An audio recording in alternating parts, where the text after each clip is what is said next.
Hey, so this is all about how to gain access to funds that are payable to an estate.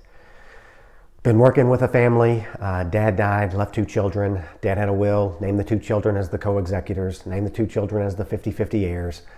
And when he died, he only had two things. He had his retirement account, and for one reason or another, there were no designated beneficiaries named. And there was another bank account, which was only in Dad's name. The account was frozen when Dad died. So kids are like, what do we need to do to get access to this? And so these are the steps to gain access when funds are payable to the estate, because the people who are holding the retirement fund saying, well, since there's no designated beneficiary, we're just going to pay the estate. And so we'll remit a check payable to the estate of Dad. So these are the steps that are necessary. Step one is we've got to use the will, open the succession, and get the two co-executors confirmed as the co-executors. So we're preparing a bunch of court paperwork that the kids will sign, affidavits of death and domicile and heirship, and all the petition to get the two children confirmed as the independent co-executors. They'll sign all the paperwork, they'll sign their oaths. We'll get all that filed at the courthouse to open the succession along with the original will of Dad. That'll make its way through the courthouse. Judge will sign an order ordering that the two children are confirmed as the co-executors. That court order will make its way to the processing department, where the clerk of court will issue what's called letters of independent co-executorship. So the kids will need those letters of independent co-executorship to go open up an estate account at a financial institution.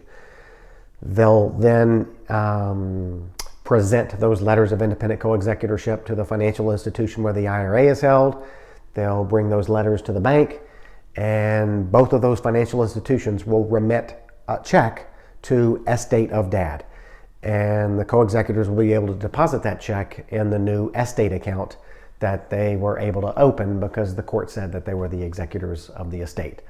So sounds like a lot of big words, and there's really no getting around it. You know, when Dad had a will and when these funds are payable to his estate, there's no transacting those funds unless you go through the succession process of getting those co-executors confirmed and getting those letters of independent co-executorship issued so that estate accounts can be opened so funds can be deposited into the estate account. So that gets the two children access to the funds.